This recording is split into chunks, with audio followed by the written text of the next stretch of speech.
ನಮಸ್ಕಾರ. ಈ ದಿನದ ಪ್ರಮುಖ ಮುಖ್ಯಾಂಶಗಳು. ರೈತರ ಆತ್ಮಹತ್ಯೆ ಮುಚ್ಚಿಟ್ಟ ಸರ್ಕಾರ, ಸಾಧನಾ ಸಮಾವೇಶಗಳ ನೆಪದಲ್ಲಿ ಸಂಭ್ರಮಾಚರಣೆ, ಎಚ್.ಡಿ. ಕುಮಾರಸ್ವಾಮಿ ಟೀಕೆ. ಪುತ್ರನ ಕಂಡು ದರ್ಶನ್ ಭಾವುಕ, ವಿವಾಹ ವಾರ್ಷಿಕ ಭೇಟಿಗೆ ಮನವಿ ಮಾಡಿದ ನಟ, ಕೊಲೆ ಪ್ರಕರಣದಲ್ಲಿ ಪರಪ್ಪನ ಅಗ್ರಹಾರ ಕೇಂದ್ರ ಕಾರಾಗೃಹದಲ್ಲಿರುವ ನಟ. ವರ್ಷ 3 ಹರ್ಷ ಜೋರು, ರಾಜ್ಯ ಸರ್ಕಾರದ 3 ವರ್ಷದ ಸಾರ್ಥಕ ಸೇವೆಯ ಸಮರ್ಪಣೆ, 2028ರ ಚುನಾವಣೆಯ ಪ್ರಚಾರಕ್ಕೂ ಮುನ್ನುಡಿ. ಔಷಧಿ ಮಳಿಗೆ ಬಂದ್, ಸಂಪೂರ್ಣ ಸಿಗದ ಬೆಂಬಲ, ಆನ್ಲೈನ್ನಲ್ಲಿ ಔಷಧ ಮಾರಾಟಕ್ಕೆ ವ್ಯಾಪಾರಿಗಳ ವಿರೋಧ. ಹೋಟೆಲ್ನಲ್ಲಿ ಗುಂಡು ಪತ್ತೆ, ಆರೋಪಿ ಸೆರೆ, ಜೆಸಿ ನಗರ ಪೊಲೀಸ್ ಠಾಣೆಯಲ್ಲಿ ಪ್ರಕರಣ ದಾಖಲು, ಅಮೆರಿಕದಲ್ಲಿ ಉದ್ಯೋಗದಲ್ಲಿದ್ದ ವ್ಯಕ್ತಿ. ಕಡ್ಡಾಯ ಕನ್ನಡ ಕಲಿಕೆಗೆ ಸಿಬಿಎಸ್ಇ ಅಡ್ಡಗಾಲು, ನಿರಕ್ಷೇಪಣಾ ಪತ್ರ ನೀಡುವ ನಿಯಮಗಳ ಸಮಗ್ರ ಪರಿಷ್ಕರಣೆಗೆ ಪುರುಷೋತ್ತಮ ಆಗ್ರಹ.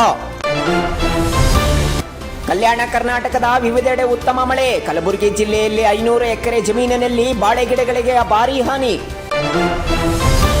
ಆಕ್ರಮಣಕಾರಿ ನಾಯಿಯನ್ನು ಕೊಲ್ಲಿ, ಸುಪ್ರೀಂ ಕೋರ್ಟ್ ಆದೇಶ ಮಾರ್ಪಾಡು ಮಾಡಲು ಕೋರಿದ್ದ ಅರ್ಜಿಗಳ ವಜಾ.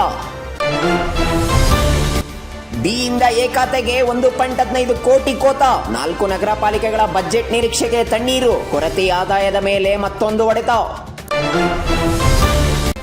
ದಶಪಥ ರಸ್ತೆ ಕಾಮಗಾರಿ ಪೂರ್ಣ, 15 ದಿನಗಳಲ್ಲಿ ಸಂಚಾರಕ್ಕೆ ಮುಕ್ತ, ಮೈಸೂರು ರಸ್ತೆ ಮಾಗಡಿ ರಸ್ತೆ ಸಂಪರ್ಕ 631 ಕೋಟಿ ವೆಚ್ಚದ ಕಾಮಗಾರಿ.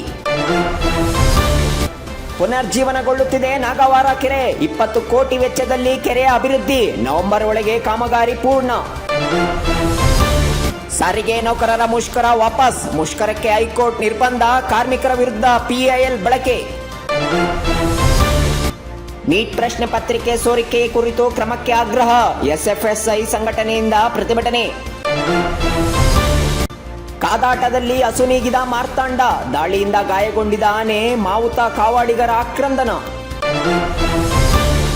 ಪೆಟ್ರೋಲ್ ಡೀಸೆಲ್ ಬೆಲೆ ಮತ್ತೆ ಹೆಚ್ಚಳ, 2ನೇ ಬಾರಿ ಹೆಚ್ಚಿಸಿದ ತೈಲ ಕಂಪನಿಗಳು.